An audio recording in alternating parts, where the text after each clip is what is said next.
Hey guys, it is Christina here. I hope you are having the most amazing day ever. Today I'm going to be talking about the hyperinsulinemia quest. So if you've been in my space for a little while, you know already that I am a naturopath, herbalist, life coach, as well as carnivore. And I have been on my own journey with carnivore and weight loss and reversing diabetes, especially this year. So I'm 10 months in now, and holy dooly, coming up to my first birthday. I've got a couple of months yet left, and I've got some goals that I would like to achieve before I get to those. Before I get to that first birthday, I have some goals that I want to achieve, and the hyperinsulinemia challenge or quest is a big part of that. So, hyperinsulinemia is a really big word, and people go, "What the heck are you talking about?" Basically, you might know it as insulin resistance, where our body is resistant to the lock and key method of insulin. And so hyperinsulinemia is essentially just referring to hyper being too much insulin in our system, and that causing problems within our bloodstream, also therefore coming up in our bloodstream. And so the thing is that a lot of people get diagnosed with pre-diabetes, or they might hear from their doctor that they've got insulin resistance, but it doesn't go any further than that. The conversation doesn't really go anywhere else other than you might need to take metformin, and they might actually put you on a medication at that point, or they move you into taking some other type of medication, like, my blood glucose is too high, so let's go into insulin. One of the things that I personally don't see a lot of conversation about in the carnivore space is this topic of hyperinsulinemia.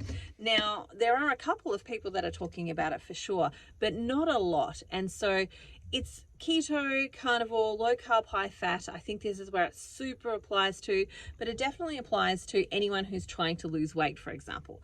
Like, if you have been trying to lose weight, what you're really trying to do is you're not just wanting to have a smaller number on the scales. You're wanting to decrease body fat. Now, if you've got a healthy metabolic system, then you can do that by exercising more and eating less, and maybe utilizing that ratio and it actually working. But majority of people who are carrying extra weight aren't carrying extra weight because they've got a healthy metabolic system. They're actually carrying extra weight because they don't have a healthy metabolic system that isn't working the way that it would ordinarily work under good circumstances. And so if you're somebody like me who doesn't have or hasn't had a good metabolic system, and hormones have played a big role in this, then the likelihood is that you've actually got insulin resistance and or hyperinsulinemia, which is that your body is not responding to glucose the way that it normally would. So the normal ratio or the normal rationale of what happens is you eat carbohydrates or you eat glucose, your body then goes, oh yes, there's some glucose here, we're going to need some insulin to transport or unlock the cells for that insulin to actually go into. And so at some point your muscles and the cells of your muscles go, dude, we are so full. We have no more capacity for any more. Please stop sending us more glucose. We just can't use it. We don't have, we're not using in what we've got. We're stuck. We don't want any more. And so it kind of changes the locks on insulin and says, we're not going to make your lock or your key actually work for us anymore. And so the normal rationale of blood glucose and insulin is that insulin is in response to glucose. However, what is really missed is that once we go beyond that for a significant amount of time, what happens is that it's like our insulin pedal gets stuck on. Like, our body is so used to making and needing that much insulin that it gets stuck on. And so even when you stop consuming high amounts of carbohydrates, and you don't need that much insulin, your body's still producing that much insulin, and it's still releasing that much insulin. So that insulin pedal gets stuck on. And when it gets stuck on, we then have to make or release our own glucose in order to stop ourselves from going into some of the catabolic states that high insulin levels will actually create, which is essentially a coma. Essentially, like the long-term ramifications of having too much insulin and not enough glucose is that you go into a coma. It's, what happens with diabetics who are type 1, who are injecting themselves with insulin, they have to have glucose on them, because if they have too much insulin, then they could go into a diabetic coma. And so our body has some type mechanisms to try and stop us from doing that. And so in response to the insulin pedal being stuck on and it producing the same amounts of insulin that it's always been producing, and now the carbohydrates are low or none, the body has to make its own. And so what's going to happen is you're not going to be able to tap into your fat at that point to be able to burn it off, to be able to reduce your body fat. You're not going to be able to tap into that body fat. And so what happens essentially then is it starts to release glycogen that's been stored in the liver for some time. So it'll do that for a period of time, and that's all hunky-dory and grand and fantastic for a little while. But eventually you're going to run out of those storehouses. And when you run out of those storehouses, your liver then has to start making some glycogen. And the way that it makes that glycogen is either using the protein that you're eating or the protein that's on your body, and turning that into glucose or glycogen and releasing it in response to insulin. And so what then happens is you are still not tapping into your fat, and what you are tapping into is your muscle, and your body is going to start to break down and lose muscle as a component that it has. So you might lose weight, but you're losing actual muscle versus actually losing fat, which is generally not what most people who want to lose weight or dieters actually want to do. We don't actually want to lose our muscle mass. We want to maintain muscle mass and lose fat. And so for me, when I've been looking at hyperinsulinemia and insulin resistance, that's what I'm looking at. I'm looking at what's going on there and why is that happening? And what I see for people and what I've experienced for myself is it's that moment that happens that we actually start to find it really hard to stay strict on a dietary protocol. You might have been fantastic up to that point. You might have been like, what is going on? Like, I'm great guns at this. I know how to do this. I've got this all sorted. But then it suddenly becomes really hard, and the mental battle is like super, super challenging. And that's because when you start to burn muscle or protein as an energy source, your body goes into a catabolic state where it is like breaking itself down. And it doesn't want to be in that state for long periods of times. It's hyper stressful for your body to be in. And so it's sending you messages repeatedly over and over and over. Eat carbs, eat carbs, eat carbs, eat carbs. And so you get these massive sugar cravings, or you just want to eat everything in sight. And it takes an enormous amount of willpower to not do that. And that's where most people kind of give up. It's where they quit. And it is also the space in which they then start these stories that they are crap and that they are worthless and that they're nothing and that they shouldn't be allowed to blah, blah, blah, breathe air or whatever it is that they're telling themselves, because they've got no willpower, they've got no discipline, they've got blah, blah, blah. And it's all baloney, because they've got this massive chemical change that's actually happening within their bodies. And so this, for me, again, is kind of the place that I've reached. I've done a heap of stuff with carnivore in the sense of like resolving, type 1 diabetes has resolved for me. I've lost 40 kilos. I've done these great, awesome, and fantastic results. But now I've hit that space where insulin resistance is the problem. And so this is why I'm doing my 90-day hyperinsulinemia quest. So I'm doing it for myself, and I'm leading a group of 20 other people through it. If you want to join, there's still a little bit of time before we really kick off on some of our fasting protocols for you to be able to join. So there's still time to join if you want to join, but you need to do it like fast, ASAP, do it today type of thing. And so essentially for me on this quest, the whole quest is about discovering what particular things work really well for me. Like I did the sardine fast, and that worked super duper well. Like that was the first time, like that was when I got the best ever results with my blood glucose and my ketones, like best ever. And I've been looking at this stuff for 10 years. So that was like the best ever results that I've actually ever gotten in that space. And so for me, I know that the sardine fast works really well. I don't love sardines. That's the secret. So I'm wondering, are there other things that work really well for me as well? And can I mix it up? Can I add in some of these different things? And that's what the quest is about, is actually going on a quest of self-discovery and learning which one of these things work well for me.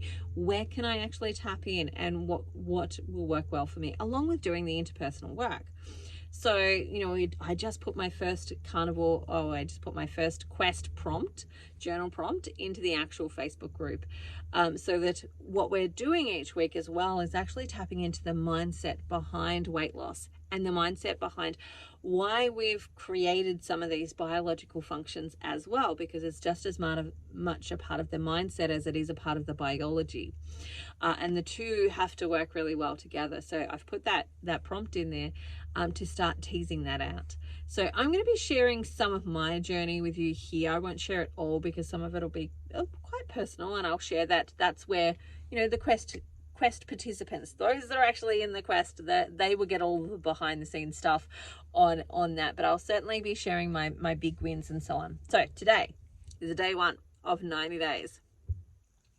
I have done my measurements. So I did not measure for a week because I knew I was starting this, and I knew that I was going to be super strict for the next 3 months, and that I was going to be challenging my physiology, challenging my body, and doing all these things. So I gave myself permission to have, it was about 10 days off, essentially. So when I say off, that doesn't mean I completely went off carnivore. It was 10 days off tracking, so I didn't measure or any of those types of stuff. I just had a break from my usual protocol of getting up and going to the toilet and weighing and blood glucose testing and all of that type of stuff. So I had a break from that.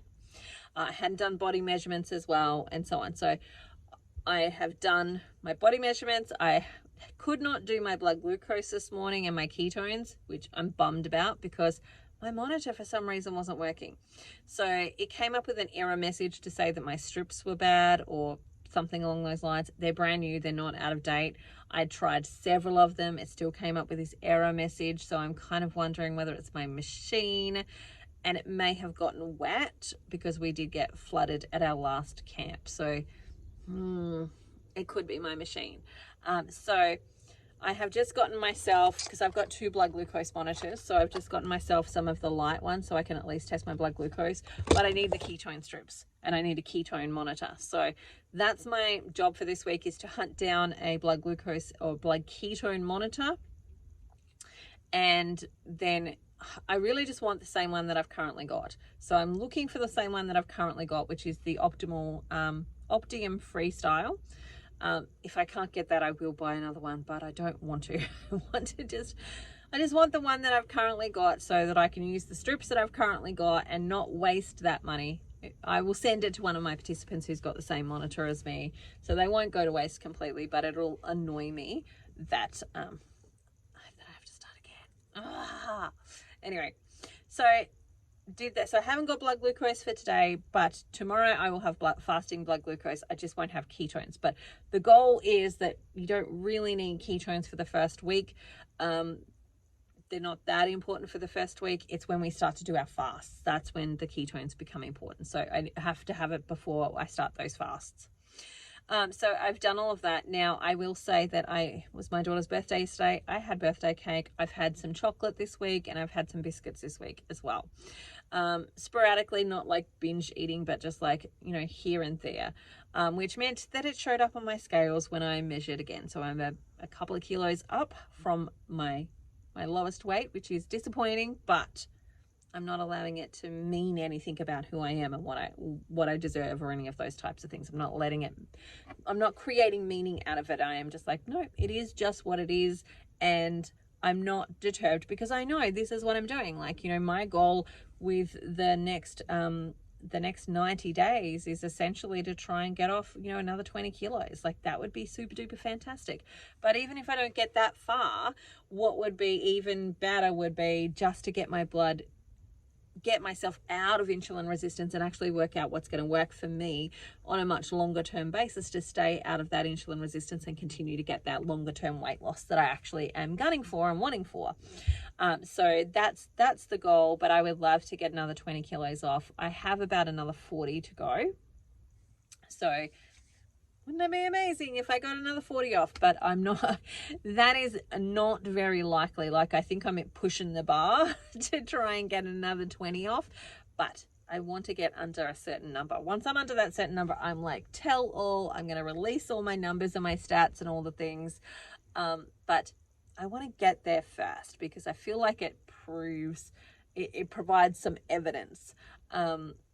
Significant evidence for people who have significant weight to lose.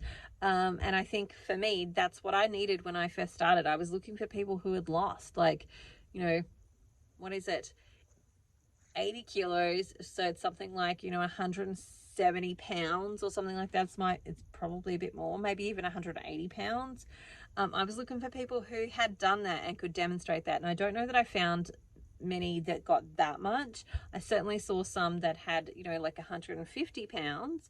And that was like, okay, I'm hanging on to those people. And I'm hanging on to whoever else who's like at 130 pounds. I'm hanging on to those. And I'm gunning to get there. But part of my journey is to show and prove the evidence for people who were in my situation where it's like a giant mountain in front of them to actually be able to do that. So day 1 of the 90-day quest. Here we go, beef, butter, bacon, and eggs, and that's what we're having for a week. So far, I've had 2 mince patties, so probably around 250 grams of beef and butter, and 2 boiled eggs, maybe 3. I can't remember if I had 2 or 3. And then I'll have a steak with butter, and that will be it for me today. And then I will be back at it. So that's it for me for now. I hope you have an amazing day. I will leave the link below if you want to come and join us. But otherwise, bye for now. Have an amazing day, and I will keep you abreast of what's actually happening. Bye for now. See you later.